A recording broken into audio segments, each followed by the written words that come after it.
everyone! Welcome back to my channel. My name is Debbie. If you're new here, please consider subscribing and make motherhood vlogs and contents. For today's video, I'm gonna show you our home essentials for the lockdown. So, in this time na naka-quarantine yung buong Luzon, it's very time-consuming to get your supplies from the grocery and the wet markets. Most people get at least their 2 weeks worth of supply pag pumupunta sa market. Kami kung ano lang yung kailangan, yun yung binibili namin. So, on the way to the grocery or to the mall, maluwag yung kalsada, halos walang kotse na dumadaan. Pero pagpasok mo ng mall, sobrang konti lang yung ilaw, halos sarado lahat ng shops. Ang open lang is yung grocery and kung meron mang pharmacy dun sa mall na yun.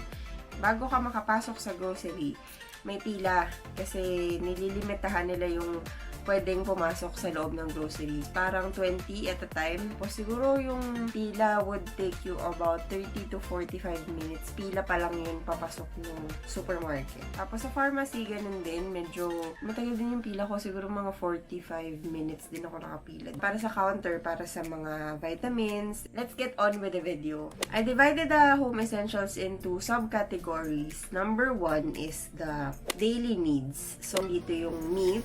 Sa meat, we usually buy the liempo cuts and nagdadagdag kami ng giniling kasi. Ang dami kasing purpose ng giniling. Pwede mo siyang gawing burger steak, longganisa or something.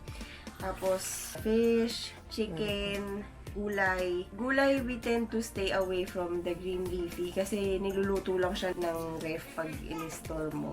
Ang gulay na binibili namin yung panggisa tsaka yung mga pangsahog. Then, fruits, more on citrus kasi yun yung gusto ng mga bata, and bananas. Tapos, some more are eggs, breads, bigas, syempre, cheese. Next subcategory for the home essentials is the condiments. Nandito yung mga cooking oil, salt, pepper, mga pampalasa pag nagluluto, mga sausawan, suka, patis, toyo. Tapos bumibili rin kami ng mga sausawan ng pang-Korean para at least kung mag-crave kami, pwede kami mag-Korean at home. Mga ketchup, mang tomas, mga ganyan. Yung butter, yung mga ginagamit pampaluto and powder seasoning, onion powder, garlic powder, mga ganon.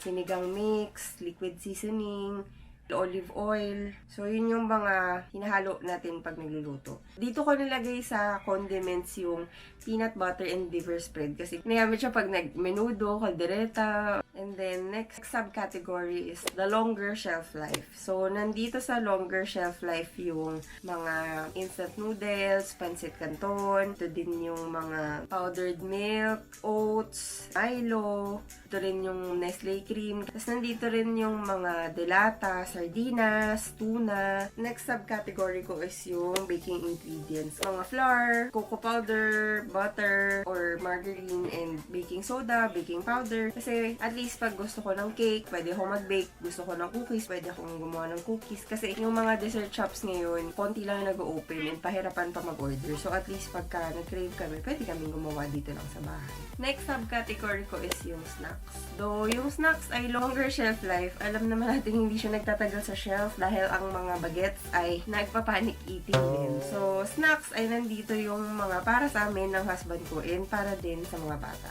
So, nandito yung mga chichirya, cookies, mga Oreo, cream o ganyan, corny. Tapos, nandito din yung mga snacks ng mga bata, yung mga Chucky, milk, cereals, Coco Crunch, paboritong-paborito, mga Nagaraya, Yakult, yan, ang lalakas ng Yakult ng mga bata yan.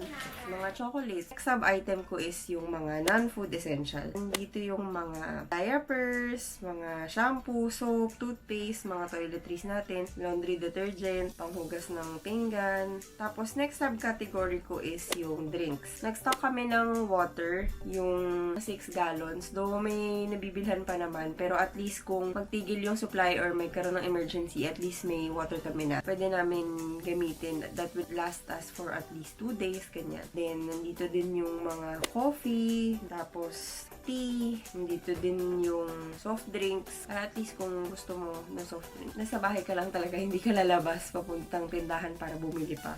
Siyempre, ang di mawawalang drinks ng aking husband. Kala mo mamamatay during this quarantine kung wala siyang drinks na ganyan. So, yun, nag-hoard talaga si kuya mo.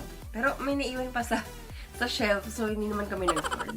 So, that is it for our home essentials during the lockdown period. Kayo, ano yung mga home essentials nyo for the lockdown? You can comment down below or tag me on Instagram. I'd love to see it.